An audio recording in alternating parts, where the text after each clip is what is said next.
Hop, kirvashib shatunli mexanizm deb aytdik. Kirvashib shatunli mexanizmning vazifasi, ya'ni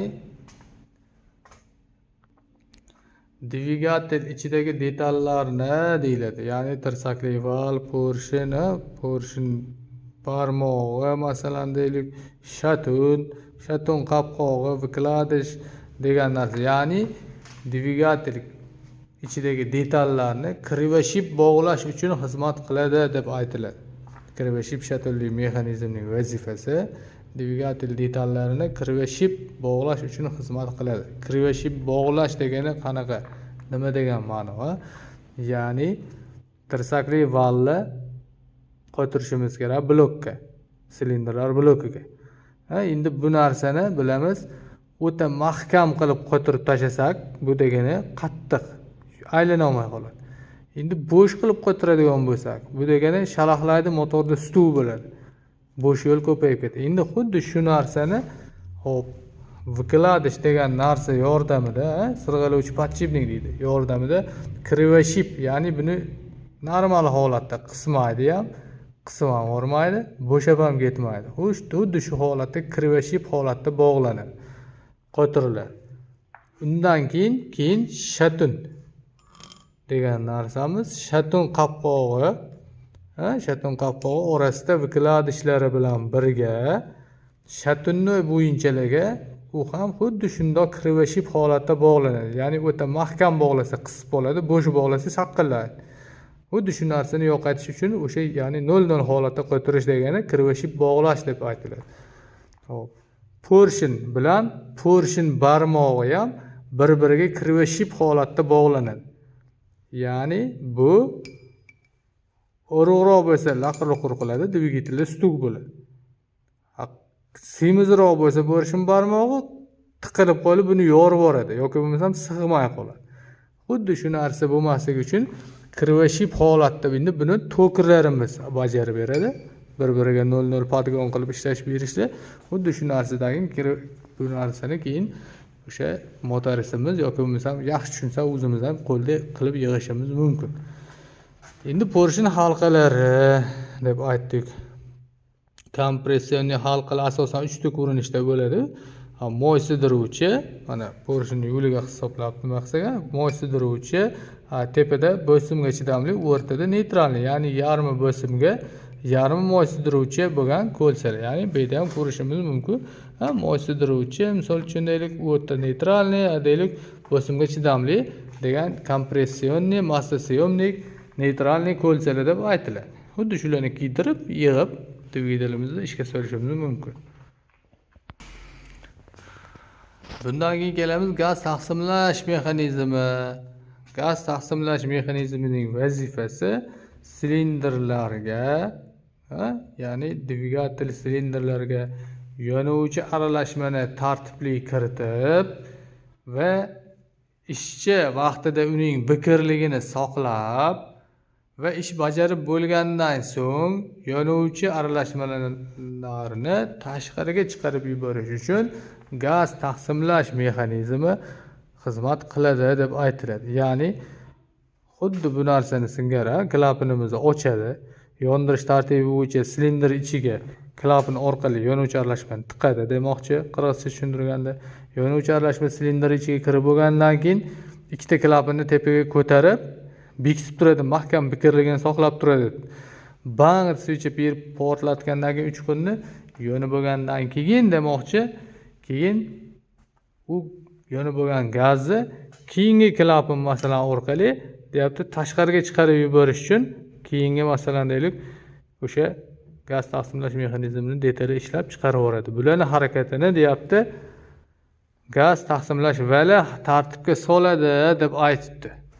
Endi gaz taqsimlash valini ishlashi ham xuddi mana gaz taqsimlash valining shesterniyasi bo'lib, tirsakli valni bo'ynidagi katta shesterlarga ulanib asoslangan holatda ishlaydi demoqchi. Tushunib oldik. Значит, bu gaz taqsimlash mexanizmining ham vazifasi katta ekan. Yonuvchi aralashmani tartibli kiritadi, ishchi vaqtida biqirligini saqlaydi va yonib bo'lgan gazni tashqariga chiqarib yuborish uchun xizmat qiladi.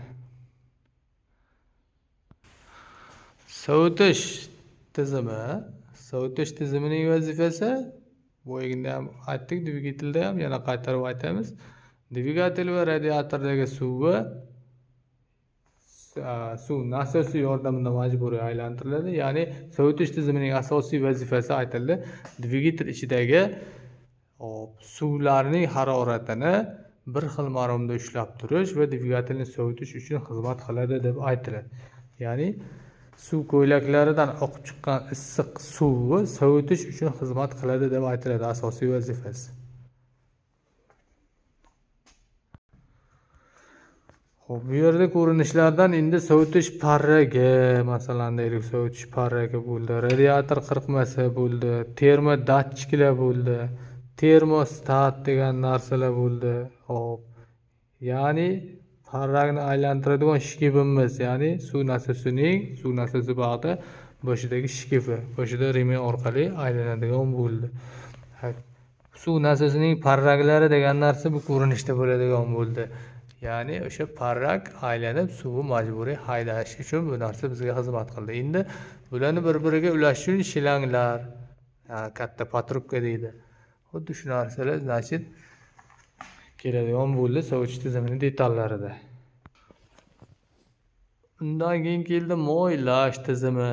Boyagina ham gaplashdik, yana qaytarib aytamiz. Dvigatelni bir-biriga tegib, ishqalanib, ya'ni biqir holatda ishlaydigan, mahkam holatda ishlaydigan joylarni, ya'ni yuklangan joylarini yuqori bosim ostida moylash va dvigatelni qirindilardan tozalash uchun bu narsa ham xizmat qiladigan bo'ldi. Ya'ni moylash usuli nechqil dedik? Asosan yuklangan joylari bosim ostida, qolgan joylari oqib turish va sachratish usulida moylanadi, ikki xil usulda moylanadi dvigatel deb aytdik. Endi buni detallaridan ko'rinishlari xuddi shu narsalardan bo'ldi. Moy nasosi bu narsa, reduksionniy klapan degan narsamiz bu. Masalan deylik, dag'al tozalash filtri bu. Xo'p, moy radiatori bu ko'rinishda, moy ko'rish shuplari, moy datchik degan narsalarimiz va hokazo detallardan iborat bo'ladigan bo'ldi moylash tizimimiz. Undan keyingi tizimimiz o't oldirish tizimi deb aytildi. O't oldirish tizimida значит dvigatelga uchqun berib, yoqib, ishlatib, har xil masalan deylik, elektr toki bilan, ya'ni arrestator relesi deyapti, ishga tushiruvchi o'zgartirgich deyapti, bobina deyapti, klemma, har xil tramblyor degan narsalar ko'rinishda detallari, bu ko'rinishda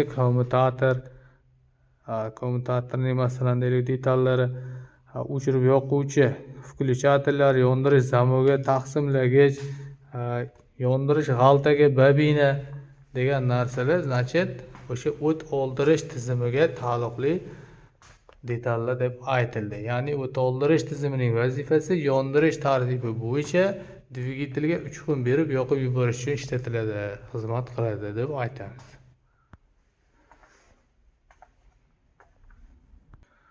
Unda bu xonamizdagi stendlar masalan bo'ldi. Deylik, tormoz tizimi, avtomobillarda havoli tormoz tizimidagi ko'rinishlari bo'ldi. Значит, havo yig'uvchi bachok, havo yig'uvchi bachogimizdan tashqari deylik, kalotkalarni ishga soluvchi diafragma, kalotka masalan deylik, qo'zg'almal disk, oporin diska masalan deyiladi. Bu deylik nima bo'ldi bu? Treshotka deydi, masalan deylik, sozlash quloqchalari, ya'ni kalotkalarni ko'tarib tushiruvchi bashmakcha deb aytiladi bu narsalarni. Xuddi shu ko'rinishda va hokazo har xil masalan deylik detallarimizdan tashkil topdi akkumulyatorlar. Undan keyin starter ko'rinishlari va generator ko'rinishlari detallari bilan birga va xonada har xil masalan boshqa turdagi boshqa narsalarni ham avtomobilga oid, ya'ni rul boshqaruvi, ishlagan gazlarni aytyapti, resirkulyatsiya qilish, ya'ni qaytadan ishlash bo'yicha ma'lumotlar berib boriladi xonasiga kelganda qaysidir darslarda deb aytilyapti. Undan keyin yurish qismi va differensial degan narsalar bo'yicha tushuncha berib boriladi. Boshqarish tizimi, ya'ni rul boshqarish tizimlari, tormoz boshqarmasi degan narsalar bo'yicha ham Shu xonamizni keyingi darslarda o'tib boramiz. Xudo xohlasa hammasini birma-bir tushunib borishga harakat qilib boradigan bo'ldik. E'tiboringiz uchun rahmat. Videodagi kamchiliklar uchun uzr so'raymiz. Bundan buyon yanada yaxshiroq, yanada qiziqarliroq roliklarni tayyorlashga harakat qilamiz. Sog' bo'ling, salomat bo'ling. Vatanparvarga yo'lingiz tushsa, kirib, qiziqib, ko'rib, o'rganib ketishingiz mumkin. Namangan shahar Minchinor dahasida joylashgan sobiq DASAF deyiladi Vatanparvar tashkiloti Namangan shahar o'quv sport texnika klubida joylashgan xonamiz va o'quv xonalari hammasi shu hududda bor. Kerakli ma'lumotlarni kelib bemalol qiziquvchilar, so'rovchilar kelib o'rganib, ne только yangi o'qitgan, bitirib bo'lgan o'quvchilar ham xohlasa kelib qiziqib, ko'rib, o'rganib, ma'lumotlarni yanada chuqurlashtirishi mumkin. U bepul, bekorga o'rganishi, ya'ni haydovchilik guvohnomasini olgan shaxsga kelib o'zi uchun qiziqib o'rganishi bepul, bekorga deb aytilyapti.